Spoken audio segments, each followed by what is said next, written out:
What's up, preppers? Today we are talking about the second pillar of prepping, which is food. More particularly about food storage. We're going to be using food saver bags and Mylar bags and buckets. Stick around and find out what's up.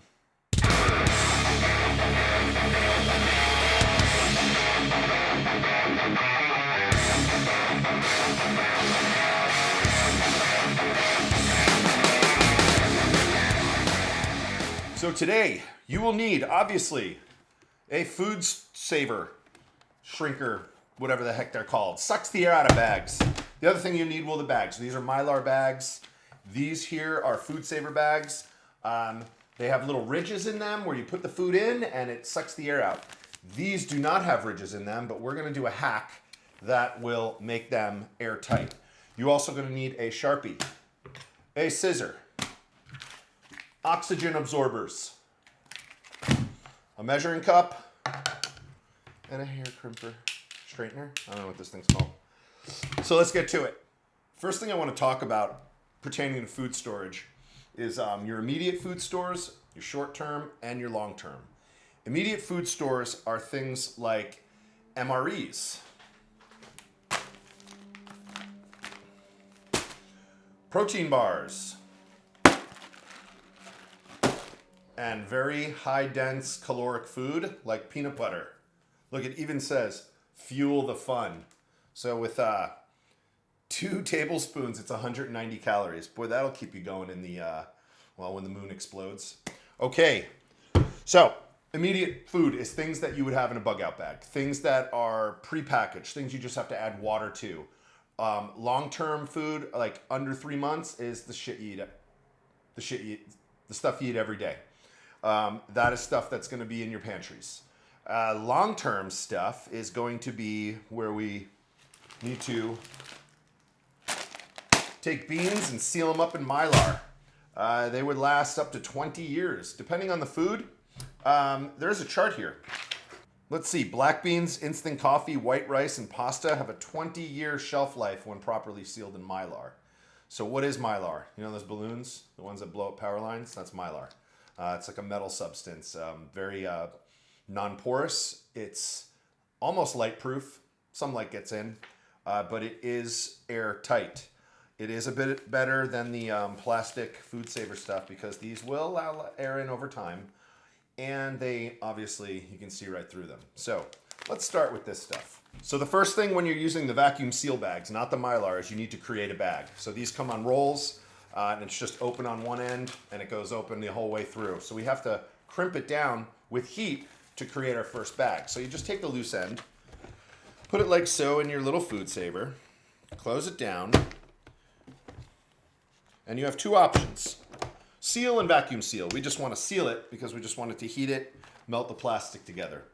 Once we add the food and the oxygen absorber, that's when we'll store the food for 30 years. All right, that's done. Now let's cut the bag to size. Let's do 3 cups. So I'm just going to estimate. There's 3 cups right there. So I have another chart, and it lets you know how many oxygen cc's you need for X amount of beans. Now, all of these are very high numbers. We have 29 pounds, 30 pounds, 36 pounds, 14 pounds. So I'm just going to take 1 small oxygen absorber because it's not even registered on there. The oxygen absorbers I also do have vacuum sealed. These suckers start sucking in oxygen right away. If they're 20 minutes, they're useless. 20 minutes in the air, they're useless. So what I usually do is I'll cut it open, take one out, just fold the lip over here just to be safe. It's not going to go crazy. Put it in the bag you've just made. Take your food, take your cup. We want to measure it because we want to know how much is in there. Let's do a small one. Let's do 2 cups. Make it easy. 2 cups. Now what we want to do is, you can see the vacuum sealer's in there. Now we open this up, we stick it in, and we're going to seal, vacuum seal now, not just seal, vacuum seal it. So flatten the beans down, vacuum seal. As you can see, it's getting tighter and tighter and tighter.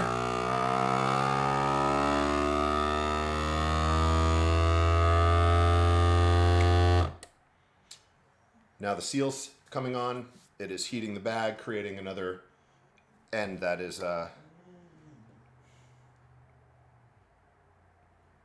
we go. Open it up, and that is good. So now, with your Sharpie marker, let's get these MREs out of here. We are going to write 2 cups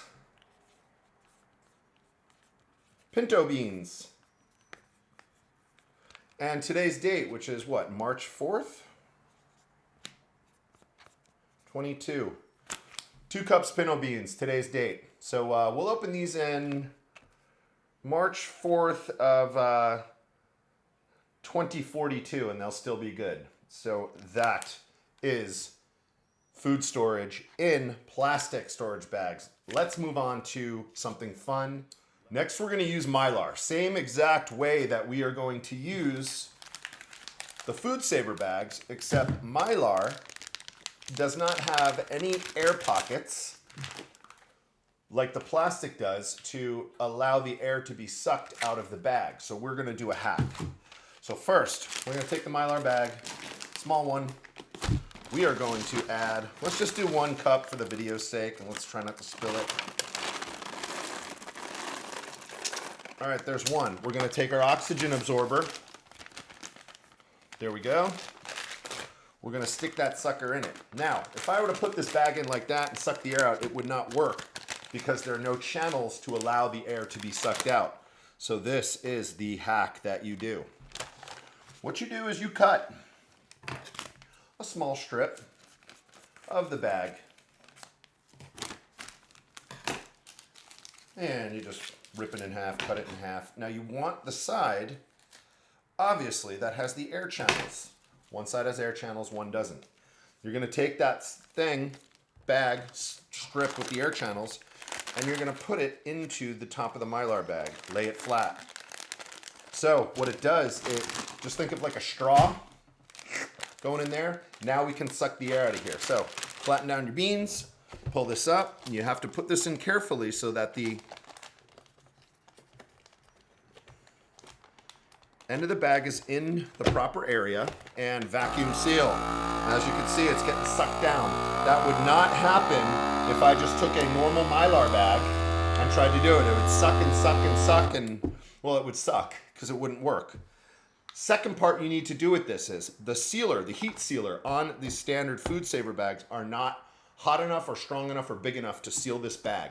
That's when you take your wife's or girlfriends or moms or sisters or maybe yours hair straightener, pop it open, and what you want to do is a little bit extra. You just want to hold it down. You could use an iron as well.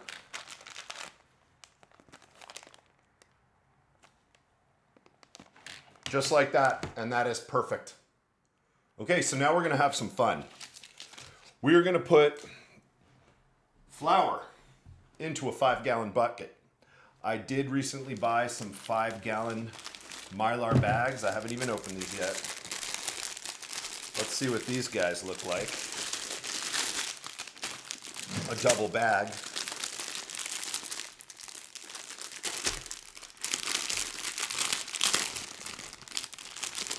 And these are going to be pretty huge, I would imagine. Let's see. Yeah, they are. All right. Wow. All right, so we're going to take a Mylar bag. And we're going to take a food-grade bucket. This is just a Walmart $5 bucket. We're going to stick it in there nice and good. We're going to open it up.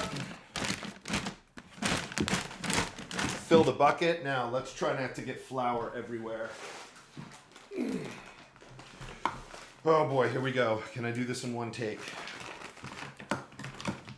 Let's open this sucker up. And there's a trick to this as well that I'll show you that you might not have thought of when doing food storage. All right, so I'm going to pour this and trying not to make a mess. You know what? Let's do it this way because I'm going to make a mess.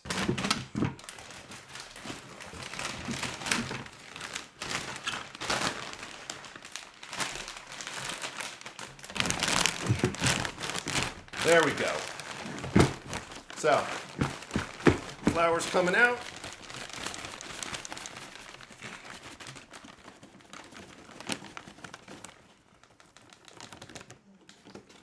Now, before you throw the bag away, what you want to do is take your scissor and you want to cut out the nutritional information, because when you're in a grid down scenario after the moon blows up, you're not going to have access to the internet to look up the nutritional values of flour.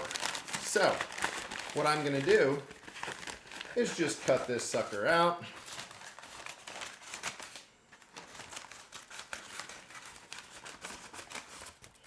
Like that. And chuck it in the top of the bag. Then I will refer to my sheet. So we'll use flour. We are doing 28 pounds of it, so it needs 2,400 cc's of oxygen absorbers. So we open up our bag of oxygen absorbers.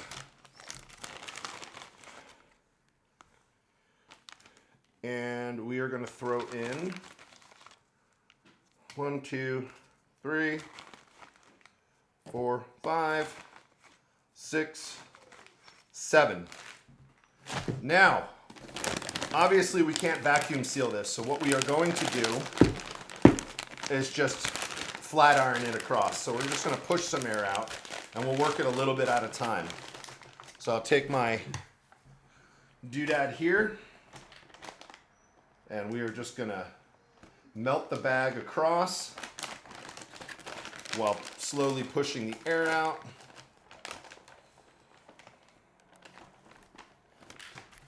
Go to the other side.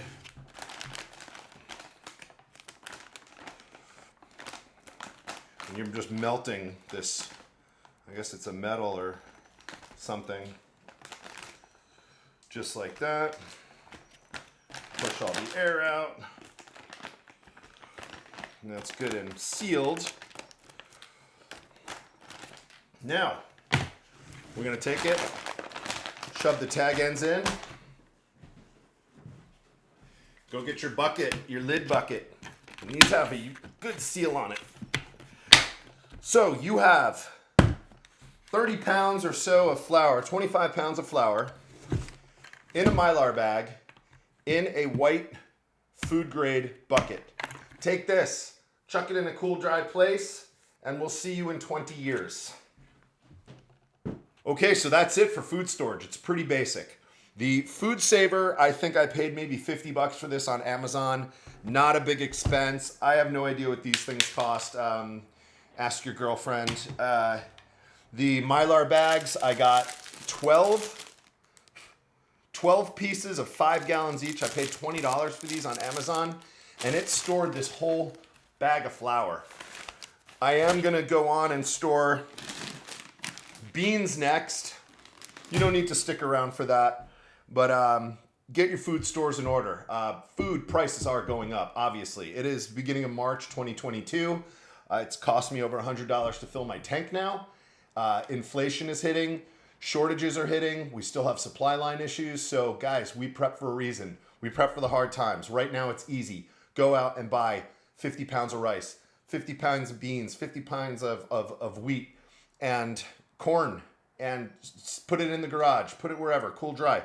Shrink it down, suck the air out, do the best you can, because this stuff will save your life when the moon explodes. So I am Community Prepper, and if you enjoyed this video, please give me a thumbs up, like, comment, subscribe.